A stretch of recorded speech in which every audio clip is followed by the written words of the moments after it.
Welcome aboard Feeling Naughty. It's a good Tuesday, October 6th right now. Came to the boat for a few projects, and this video, the project was this little item, and if you can see it, this is an alarm for your engine. So when you start your engine, it actually turns on. It's very simple. It's just two wires. So one of them wasn't even attached. One of the wires just came loose. I have twin engines in there, so I just reattached it. The other one just wasn't working. So let's go upstairs and I'll show you where it's located. I'm not gonna really, it's dark outside, so I can't really show you the actual installation of it. It's very simple. It's two wires. If you can look for two wires, cut them, and you put another one on. So let's go upstairs and see what's going on with this. As you can see, it's pretty dark out here. Oh yeah, an awesome thing I did the other day is blue lights. I gotta seal it though, but besides just sealing it, I'm gonna replace that one with the actual LED. And then I got one under there, and here's one right here that I got to replace. So this item right here is behind your dash. It's right on the other side of this dash. So here, I'll show you as we turn the key. Hear that beep?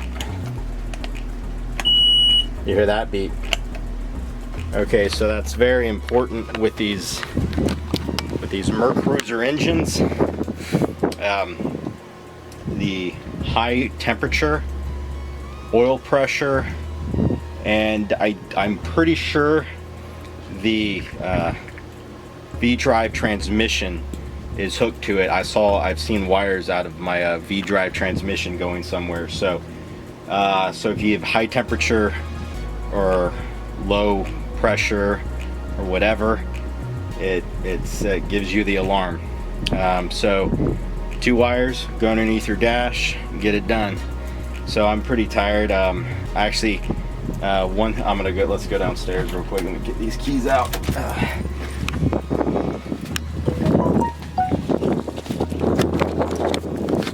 Oh, I fixed my anchor light.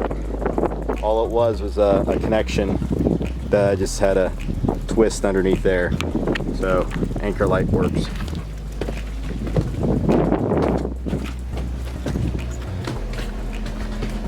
Ah, it's so nice in here.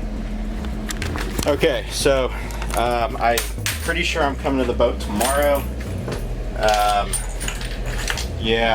My next project is actually, I'm gonna have 4 bilge pumps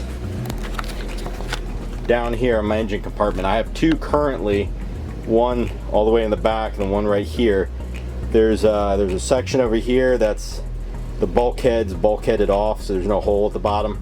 Same thing over there. So what I'm gonna do is take the bilge pump and get the cord to go into the middle area where this big bilge pump is. So I went on went on Amazon, and I just got basic Sahara brand bilge pumps, 500 gallons per hour, because I have a 2,000 gallon per hour and then a 2,000 gallon per hour, so I got 4,000 gallons per hour pumping out of the back of the boat.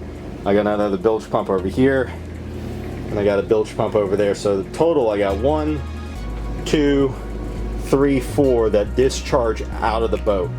I'll have a total of 6.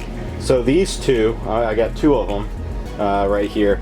They're going to discharge into the middle area right here, and then the bilge pumps in the middle will evacuate it out. So that's a small project. It was kind of like a honey-do list, a honey-do item that I had to do, because rainwater gets in there, and these are automatic. These are automatic bilge pumps, so I don't have to get a flapper with them that's built into it. I get to drink some beer. I'm taking the remainder of beer home with me tonight. Boat projects. Oh, on a side note, guess what this is? And no, you do not want to drink out of this. Well, right now you can, because it's never been used. But this is your sea strainer bucket, and the little basket goes in the middle, and then there's your Groco bolts on top. My AC one, I haven't replaced it because there's a couple O-rings in here, or one O-ring right here, and I want to get another O-ring. I thought it came with one. No, you got to order an O-ring with this. So I'm gonna replace this when I get the O-ring. There's a hole in, and let me show you what I mean by a hole. So it squirts out. It's like a steady stream of water. There's like a crack in the one, and where it's located in the mid bilge area. So don't worry, it's just a pinhole, and Tony fixed it. Tony used some duct tape, so Tony has duct tape around it. I noticed a little bit of water in my bilge area, and I was like, and it was coming around where this thing was, and I'm like, okay, well, what's going on? So it wasn't that expensive, but the whole thing is like $200 if you buy a brand new sea strainer. So I'm gonna leave you with that until I get back to the house. I'm just sweat right now because I was under the helm messing with the wires, and I was gonna replace the tachometer because some forums said your ground to your tachometer, and if the mechanism in the tachometer is broken, well, not broken but grounding out, it can cause your RPM gauge to just like bounce around and affect the actual computer system. So the ECM communicates with your tachometer, and there's a ground in there somewhere. So I haven't sea trialed the boat yet because it's been a couple weeks of bad weather on the weekends. So hopefully this weekend I can actually check it out. So I'm not going to replace the tachometer. All the little screws in the back were loose, so I took them off, tightened them up, and fixed the alarm for the engines. The anchor light works. It's random. It takes about 30 seconds to kick on. I really just got to trace the wire to say, like, why when I push the button does it take 30 seconds for that thing to come on?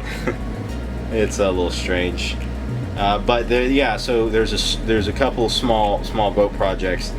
I was supposed to do the bilge room today, but so this is what happened. I decided to come out to my boat, and I noticed a little bit of coolant underneath the port engine, just a little. I mean, just drips. Where I was like, okay, what hose is what hose clamp? So that's what it was. So that's what I had to do. I had to trace, because it went from the top of the heat exchanger where the thermostat is, and it rolled down the hoses, and then it dropped. So I had to trace it back to the source, and I took that hose clamp off, readjusted the hose, and then double clamped it. Next year, whoever owns the boat next year, it's not necessary, but think about doing replacing all the radiator hoses. I mean, some people have them for 40 years. They look good. I mean, don't get me wrong, but it couldn't hurt replacing all of them, and that's an all-day event to do, because it's not that there's a lot of them. It's just that it's very difficult to actually get your hand where the damn screws are to do the clamps. And I'm a component of double clamping everything. So I've double clamped so much stuff down there, and I really should triple clamp the exhaust. I was at West Marine the other day, and I couldn't believe it. A clamp, one clamp around the exhaust was $40. One clamp. And they try to get away with it because West Marine is the store of last resort if you're sinking. If you're on your boat and you're like, oh shit, like if I don't get this part, I'm gonna have a problem. So you go to West Marine and get the parts because it's quick. They don't have everything, but they do have a lot. But it's pretty pricey. And West Marine will only price match Amazon.com, sold by Amazon.com, and fulfilled by Amazon.com. So it has to be sold by and not by a third party. It has to be directly Amazon. For that. So it's really nice in here. Let's see. Yeah. Thanks Cedric for coming and looking at the boat a couple weeks ago. I had somebody else come look at it as well. You remind me of Cedric the Entertainer because your name, and this other guy that came to the boat. He reminded me, from the movie Hitch, the actress who was the reporter, her boss, the older guy, when he had this shellfish incident, Will Smith. But the boss, I swear you not, he might have been coming to my boat with a different name, but this guy sounded like that guy, and he looked like him. And I looked at him and I'm like, I know that voice. So yeah, it might have not been him, because I'm like, if you're that guy, you can afford $1 million yacht, not just $69,000 yacht. So but yeah, thanks again for flying on in from Atlanta. I'm glad I was able to show it to you. Hopefully you find exactly what you're looking for, whether it be that Silverton. And the Silvertons are nice. I mean, the brand is a good brand, just like Carver's is a good brand. Just like these videos, make sure they've done all the maintenance to it, because I'm sweat. I didn't think it was going to be that sweaty tonight, but it definitely was. Definitely was. I want to take out the boat this weekend, and I know I'm rambling on.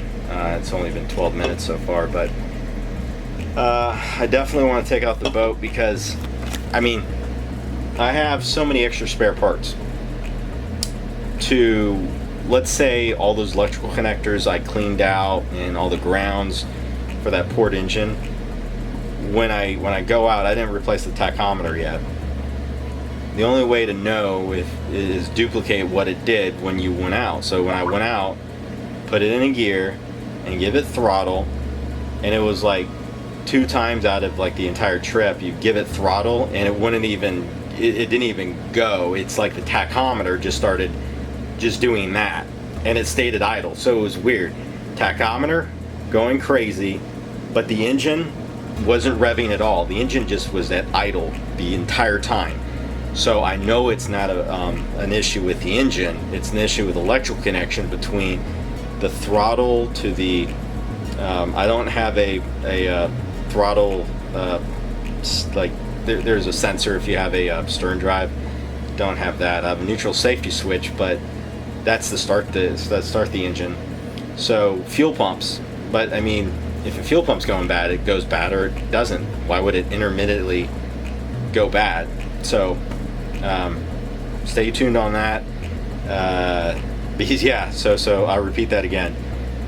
I gave it throttle and the engine stayed at idle, but the RPM gauge went wacky, but the engine completely stayed at idle. So I'm like, okay, well, what happened? Is the throttle positioning sensor? I have another one, but the damn screws I couldn't have took off the other day. So, but it only does that randomly. So I think it's just an intermittent connection issue with one of the damn pins.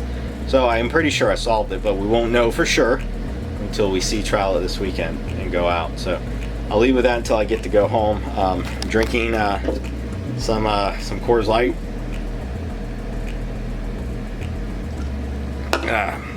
That's good. I would have came out early today, but my stuff didn't come in till 3 o'clock, and I waited to eat dinner with the lady friend. Came out to the boat. So hope you like these videos. We just go over topics of boating relating items, and if there's any topic on this boat in particular that you want me to go over and explain in detail on any aspect of it, please, ask away. I'm an open book with this boat. I'll give you the good, bad, and the ugly. Everything's pretty good because I keep at it. So meet me at the house. I'm gonna have my hookah and beer. I'm gonna take all the beer that's in there. I'm taking home with me. Leaving the Bubba burgers and Chop House burgers, but I'm taking the beer. So that's a good fridge. Luckily, oh yeah, the ice maker doesn't work up there, right? It just uses a cooler. So I'm thinking about buying a fridge on Amazon because I was under the helm today, and it's just an AC fridge. So I just need to measure it and get another one. And I don't recommend spending $1,000 on a marine fridge. It's stupid. Guys, go to Amazon.com, get your $100 fridge. I would say I prefer stainless steel or black. I would prefer like a black fridge like this up there because you don't have to maintain it really. You just wipe it down. The black fridge, it's not gonna rust on you. So I'm thinking about just buying a $100 fridge, taking it out. Oh, and then the water connection up there, I'm gonna do another project if I still have the boat, and I'm pretty sure I'm still gonna have the boat. A wash down, a fresh water wash down, because I have my freshwater pump down there, so it'd be like the pressure of your shower, same pressure. So I'm going to, and it's basically underneath where the seating is. Get a fish rod holder and then like a spigot thing. I don't know. I saw a video on it. I can do it. So stay tuned for that. So yep. Stay tuned for the house. I'm really tired. I get back. So ciao.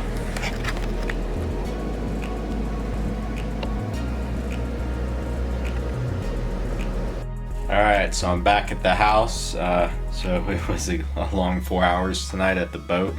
So I got more Coors Light that I'm drinking. Pretty good. So my inspirational quote of the day comes from Francis of Assisi. And if you don't know who that is, look him up. Start by doing what's necessary, then do what's possible. And suddenly you're doing the impossible. For instance, tonight, what was I doing tonight? I was doing something necessary. Is it necessary that I have an alarm go off when my engine overheats or I lose oil pressure?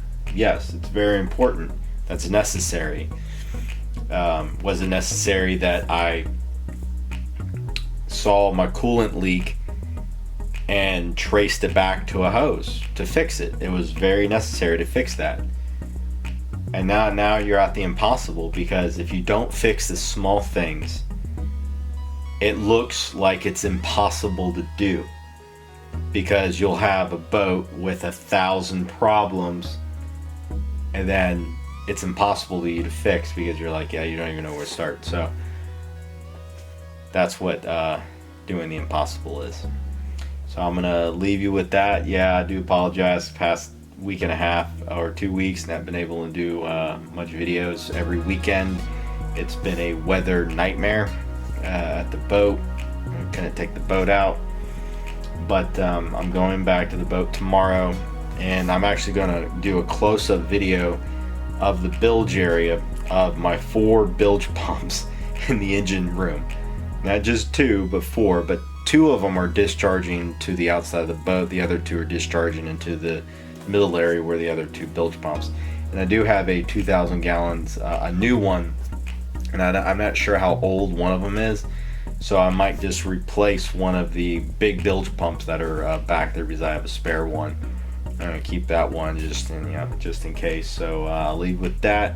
Have a good night. Stay safe, and like and subscribe if you like these videos. I know it's just a ranting video tonight, and you saw a few things on the boat, but yeah, I plan to have a couple more good videos this week. So talk to you guys soon. Ciao.